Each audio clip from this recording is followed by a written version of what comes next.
밤에 그 고개를 넘는 사람들이 까닭 모르게 죽곤 하였습니다. 한 달 사이에 벌써 여러 명의 행인이 죽었으니 고을 수령의 명으로 아무도 밤에는 이 고개를 넘지 말라는 편말을 고개마루에 설치하고 고을일 때 누구든 이 고개에서 일어나는 병고를 해결하는 사람에게는 상금 100냥을 주겠노라는 방을 써두었지요.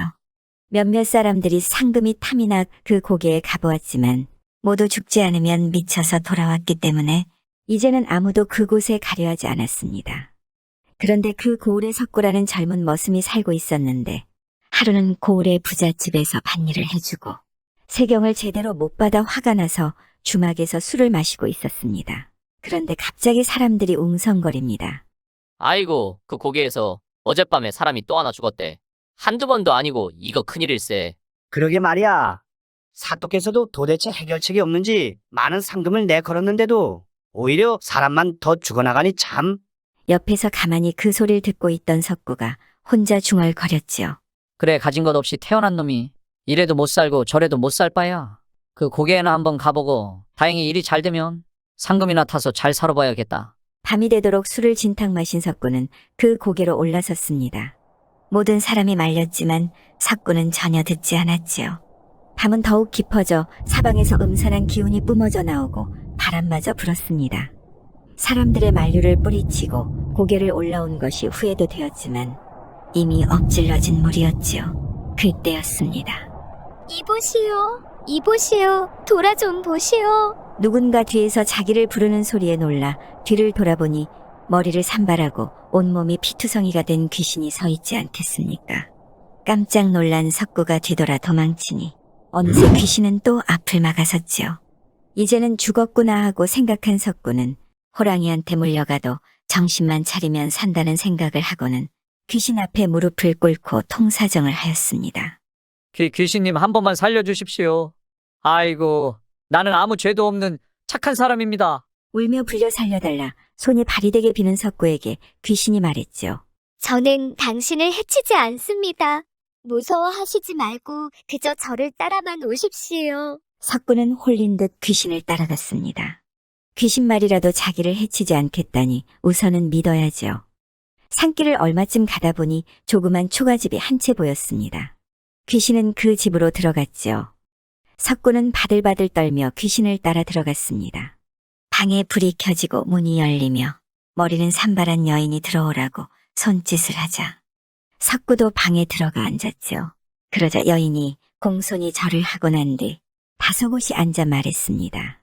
놀라게 해드려 죄송합니다. 그것보다 도대체 여인은 귀신이요 사람이요? 저는 죽은 지 3년이 된 귀신입니다.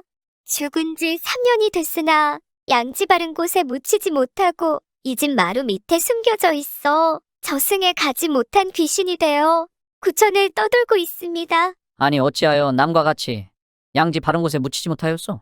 여인은 한숨을 푹 쉬더니 슬피 울며 말했죠.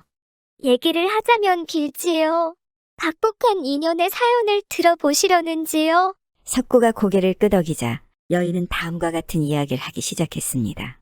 이 집은 본디 여인의 집으로 지금부터 3년 전만 해도 남편과 늙은 시어머니 그리고 어린 딸 이렇게 네 식구가 살고 있었습니다. 시집 오던 첫 해의 딸을 하나 낳아 남편의 사랑과 시어머니의 귀염을 받고 살았는데 어찌된 영문인지 첫애가 7살이 되어도 둘째 아이를 갖지 못하였습니다.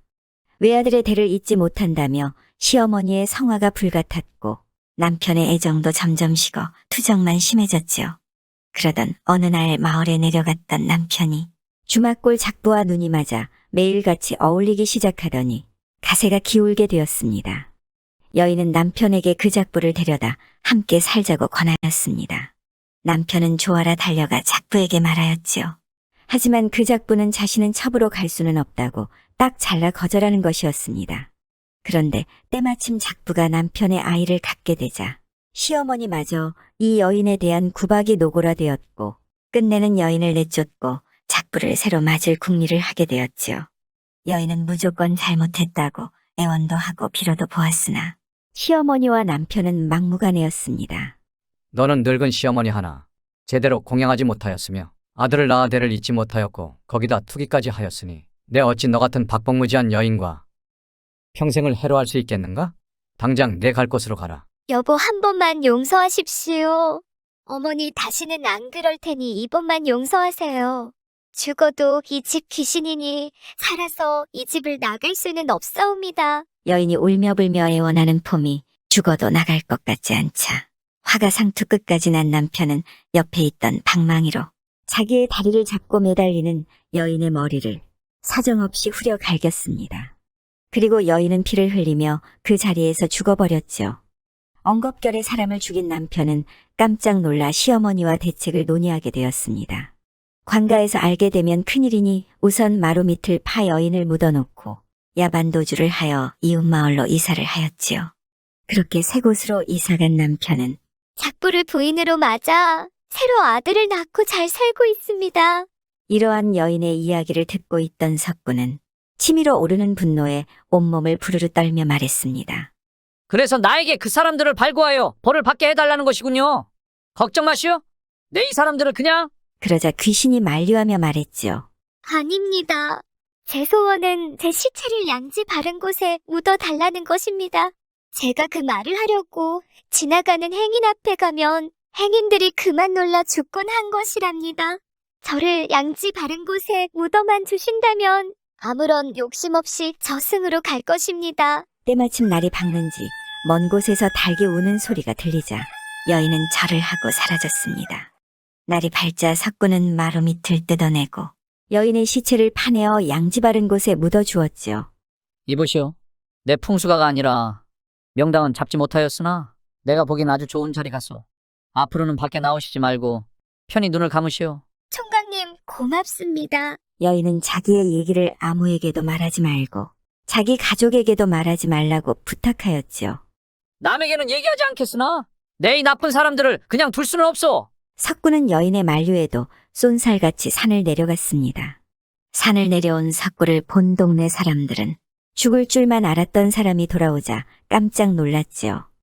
석구는 그 길로 광가로 달려가 고갯마루에서 사람이 죽어가는 이유에 대해 설명하고 많은 상금을 받아냈습니다.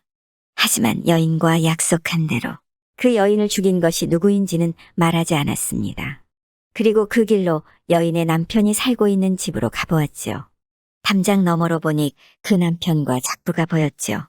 순간 화가 치밀어 오른 석구는 몽둥이를 부여잡고 집 안으로 뛰쳐들어가 마구이 들렀습니다. 그런데 아무리 힘을 써도 몽둥이가 움직이지 않으며 화공에서 여인의 음성이 들렸습니다. 이보시오, 총각님. 놔두시오. 부인 이런 놈들은 그냥 내 몸은 죽었으나 그 사람은 내 낭군이요. 그 노인은 시어머니입니다. 그 여인 또한 내가 낳은 딸의 어머니이니 총각님은 제발 그만두십시오. 여인의 말에 석구는 몽둥이를 내던지고는 말했지요. 귀댁의 큰 며느리가 귀신이 되어 구천을 떠도는 것을 내가 마루 밑에서 그 시신을 수습하여 양지 바른 곳에 묻어주었소. 그 말을 들은 그 집 식구들은 눈물을 흘리며 잘못을 후회하고 그날 이후로 매년 제사를 차렸다고 합니다. 세상에 어찌 그 잘못을 다 가리고 살 수 있겠습니까?